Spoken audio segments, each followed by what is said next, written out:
बिस्तर पर बैठे बैठे मात्र 5 मिनट के लिए अपने पैरों को इस तरीके से मोड़ने से आपके शरीर को बेहद लाभ मिलते हैं।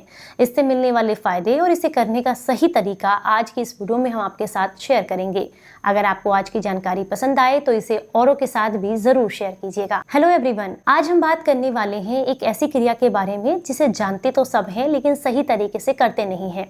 मेरे पास भी इससे रिलेटेड बहुत सारे कमेंट्स आप लोगों के आ रहे थे कि वज्रासन को सही तरीके से करने का तरीका क्या है और क्या ये सिर्फ और सिर्फ डाइजेशन पर ही काम करता है, इसके अलावा इसका शरीर पर कोई और लाभ नहीं है। तो इसके बारे में आज हम इस वीडियो में डिटेल में जानेंगे और साथ में एक बात भी आपको बताऊंगी कि इसे लोग गलत तरीके से करते हैं, सिर्फ इसको जठर अग्नि और पेट से संबंधित रखते हैं। इसके अलावा भी इसके बहुत सारे बेनिफिट्स हैं। चलिए आपको बताते हैं कि आपने इसे कैसे करना है। सबसे पहले आपको बता दूं कि जो वज्रासन होता है ये एक ऐसी अवस्था है जिसमें हम बैठते हैं खाना खाने के बाद। अगर आप कभी भी खाली भी बैठे हैं तब भी आप इस अवस्था में बैठ सकते हैं, लेकिन सबसे ज्यादा इफेक्टिव रहता है ये एक ऐसी क्रिया है जिसको भोजन करने के 10 मिनट के बाद या 5 मिनट के बाद भी किया जा सकता है। हालांकि कोई भी प्राणायाम या एक्सरसाइज भोजन के तुरंत बाद नहीं करनी चाहिए, पर वज्रासन आसानी से किया जा सकता है। वज्रासन कैसे किया जाता है इसके लिए सामने वीडियो में आपको दिखा दिया गया है। सबसे पहले आपको अपनी कमर को एकदम सीधा रखना है और पैरों को पीछे की तरफ मोड़ते हुए अपने शरीर का पूरा वजन पंजों पर टिका देना है और अपने हाथों को सामने की तरफ अपने घुटनों पर रखेंगे। कमर एकदम सीधी रहेगी और इस दौरान आप चाहे तो आंखें बंद कर सकते हैं या खोल भी सकते हैं, पर ध्यान रखना है कि आपको गहरी गहरी सांस लेनी है। इस अवस्था में आप मिनिमम 1 मिनट और मैक्सिमम 5 से 10 मिनट तक बैठ सकते हैं। जितनी आसानी से आप जितने समय के लिए बैठना चाहें आराम से बैठ सकते हैं। सामने वीडियो में देखकर आप समझ तो गए होंगे कि आपको बैठना कैसे है, लेकिन आपको बता दूं कि इसको करते समय सबसे वाली जो समस्या लोगों के साथ आती है, बहुत सारे लोग ये कहते हैं कि हमारे घुटने नहीं मुड़ते हैं, बहुत ज्यादा दर्द रहता है, तो हम क्या करें। इसके अलावा बहुत सारे लोग ये कहते हैं कि हमारा वजन बहुत ज्यादा है और हम इसे नहीं कर पा रहे हैं, तो हम क्या करें।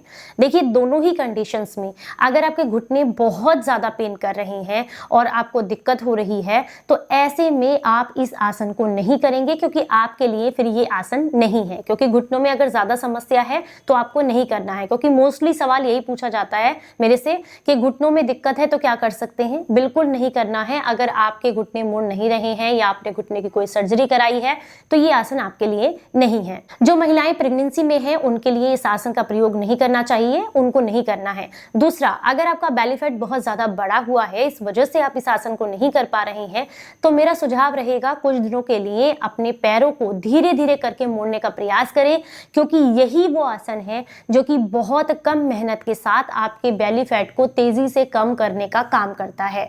मतलब ये स्पेशली आपकी चर्बी पर काम करता है शरीर की, तो इसलिए आप इसे जरूर करें, कोशिश करें। तो कुछ अमाउंट्स के लिए हो सकता है शुरुआत में 30 सेकंड्स ही आप होल्ड कर पाए पैरों को, वो धीरे धीरे करके आप टाइम को बढ़ा सकते हैं, पर धीरे धीरे शुरुआत करेंगे तभी कर सकते हैं। क्योंकि ये सिर्फ आपके बेली फैट को ही नहीं, आपके थाइस के फैट को भी कम करता है, आपके घुटनों को स्ट्रेंथन देने का काम करता है। क्योंकि देखिए, बॉडी में वेट ज्यादा होता है तो पैरों पर उसका बर्डन पड़ जाता है बहुत ज्यादा, और ऐसे में ही घुटने कमजोर होने लगते हैं। मोस्टली देखा गया है जिनका वजन बहुत ज्यादा होता है उनके घुटनों की समस्याएं ज्यादा होती हैं, क्योंकि बॉडी पर वेट बहुत ज्यादा है, शरीर पर वजन ज्यादा है, जिसकी वजह से घुटनों पर प्रेशर रहता है। तो इसलिए आप अपने वजन को कम करने के लिए, घुटनों को आराम देने के लिए, उनकी आसपास की जितनी मसल्स हैं उनको मजबूत करने के लिए, जॉइंट्स को मजबूत करने के लिए इस आसन को जरूर करें। इसके बाद आपको बता दूं, बहुत सारे लोग ये भी सवाल करते हैं कि हमें वेरिकोज वेन्स की समस्या है तो कर सकते हैं, रीढ़ की हड्डी में पेन है तो क्या कर सकते हैं।